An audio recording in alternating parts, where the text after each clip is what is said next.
ఇక వివేక హత్య కేసులో ఆరోపణలు ఎదుర్కొంటున్న కడప ఎంపీ అవినాష్ రెడ్డికి భారీ ఊరట లభించింది.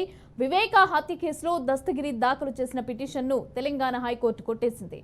అలాగే వైఎస్ భాస్కర్ రెడ్డికి బెయిల్ మంజూరు చేసింది. అటు ఉదయ్ కుమార్ రెడ్డి, సునీల్ యాదవ్ బెయిల్ పిటిషన్లను తెలంగాణ హైకోర్టు కొట్టేసింది.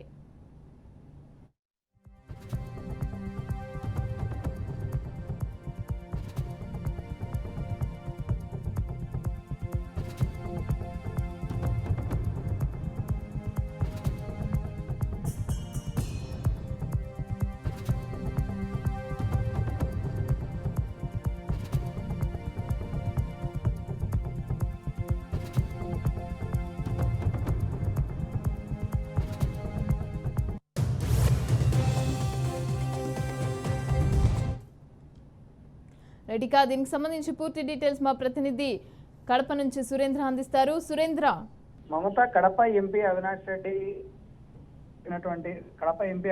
బెయిల్ రద్దు చేయాలని చెప్పి A4 ముద్దాయిగా ఉన్నటువంటి దస్తగిరి వివేక కేసులో ఇతను తెలంగాణ హైకోర్టును ఆశ్రయించారు.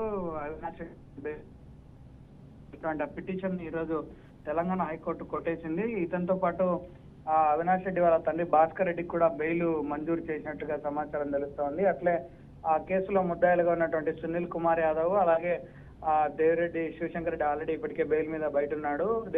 సునీల్ కుమార్ యాదవ్ తో పాటు గజ్జల ఉమాశంకర్ రెడ్డి బెయిల్ పిటిషన్లను తెలంగాణ హైకోర్టు అయితే తోసిపుచ్చినట్టుగా తెలుస్తోంది. ఆ బెయిల్ విషయము అలాగే ఇటు అవినాష్ రెడ్డి అటు భాస్కర్ రెడ్డి రెండు బెయిల్ మీద కూడా ఇటు కడపలో తీవ్రమైనటువంటి చర్చ జరుగుతుందని చెప్పవచ్చు. అవినాష్ రెడ్డి బెయిల్ కొట్టేయడము, భాస్కర్ రెడ్డికి బెయిల్ ఇచ్చారు. మరి కండిషన్స్ తో కూడినటువంటి బెయిల్ ఇచ్చారా లేదంటే ఏందనేది కూడా తెలియాల్సినటువంటి పరిస్థితి ఉంది.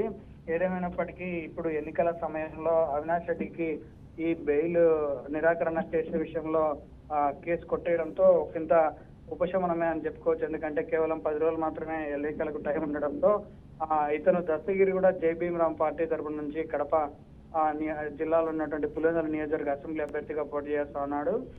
కాబట్టి అతన్ని వేసినటువంటి పిటిషన్ ను పరిగణలోకి తీసుకోకుండా కొట్టేయడంతో ఎంపీ అవినాష్ రెడ్డికి ఒకంత ఉపశమనం కలిగిందనే చెప్పవచ్చు Mamata. Right, thank you Surendra.